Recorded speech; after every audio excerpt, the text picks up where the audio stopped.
So today it was a little bit warmer out with most of our trip at 32 degrees or higher, and we started at 79% after charging to 80.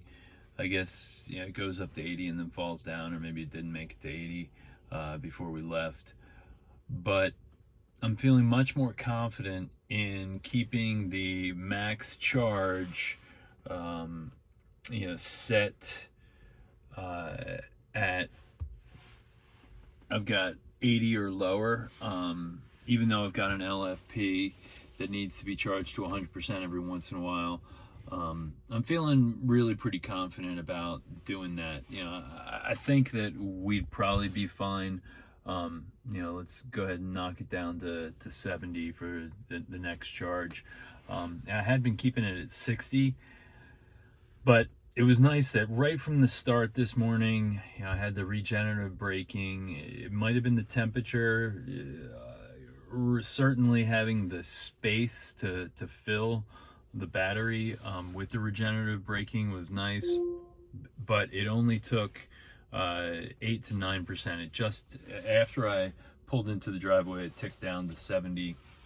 It was at 71.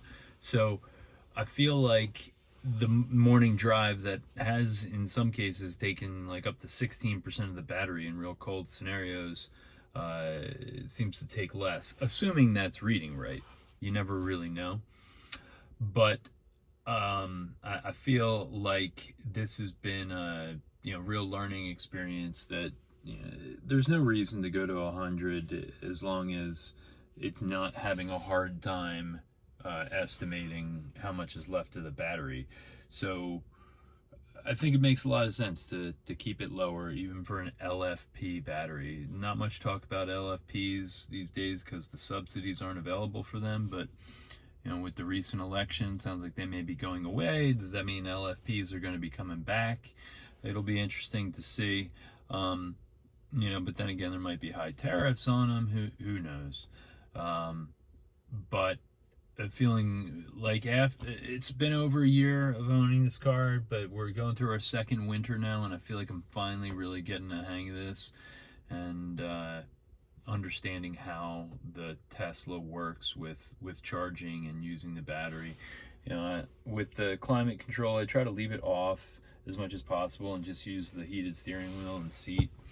But that seems to work well, and that's really all I got to say about this. So that's it. The regenerative braking, again, it was working really well the whole point, even though I started with like 80%, and it was right around freezing. So maybe lower temperatures are the temp, that maybe that was the problem, or maybe it was that charging just before leaving really made the most sense. That could be too, because that kind of warms up the battery a little bit while it's charging. So I think it makes a ton of sense to keep your charge rate down here, charge right before you leave in the morning, and then you'll probably have your regenerative braking and use the least power. So even though it's LFP, do that.